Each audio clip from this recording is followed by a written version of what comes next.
അങ്ങനെ big boss കഴിഞ്ഞതിന് ശേഷം അവസാനം ജാസ്മിൻ ഇന്റർവ്യൂ കൊടുത്തിരിക്കുകയാണ്. അങ്ങനെ ഇന്റർവ്യൂവിൽ തന്റെ കാലിലെ നഖം കടിച്ചതിനെ കുറിച്ച് ജാസ്മിൻ പറയുന്നത് ഇങ്ങനെ: നമ്മളെ എങ്ങനെയാണോ പിക്ചർ ചെയ്യുന്നത് അതേ നമുക്ക് പുറത്ത് കിട്ടുള്ളൂ.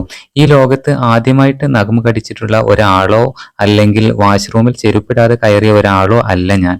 എത്രയോ പേർ നഖം കടിക്കുന്നു, പക്ഷേ നമ്മളെ അങ്ങനെ എടുക്കുന്നുള്ളൂ എല്ലാവരും. അതുകൊണ്ട് നമുക്കൊന്നും ചെയ്യാൻ പറ്റില്ല എന്നും ജാസ്മിൻ പറയുന്നുണ്ട്.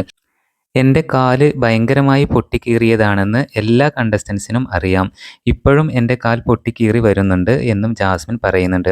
നമുക്കവിടെ നെയിൽ കട്ടർ കിട്ടുന്നത് തന്നെ വല്ലപ്പോഴുമാണ്. കിട്ടിയ ഒരു നെയിൽ കട്ടർ ഒരു കണ്ടസ്റ്റൻ്റ് എടുത്ത് എവിടെയോ കൊണ്ടുപോയി വെച്ചു.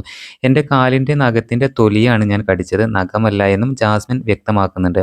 എനിക്കവിടെ അപ്പോൾ വേദന സഹിക്കവയ്യാതെ കാലിൻ്റെ നഖം കടിക്കുകയല്ലാതെ വേറെ ഓപ്ഷൻ ഇല്ല എന്നും ജാസ്മിൻ വ്യക്തമാക്കുന്നുണ്ട്.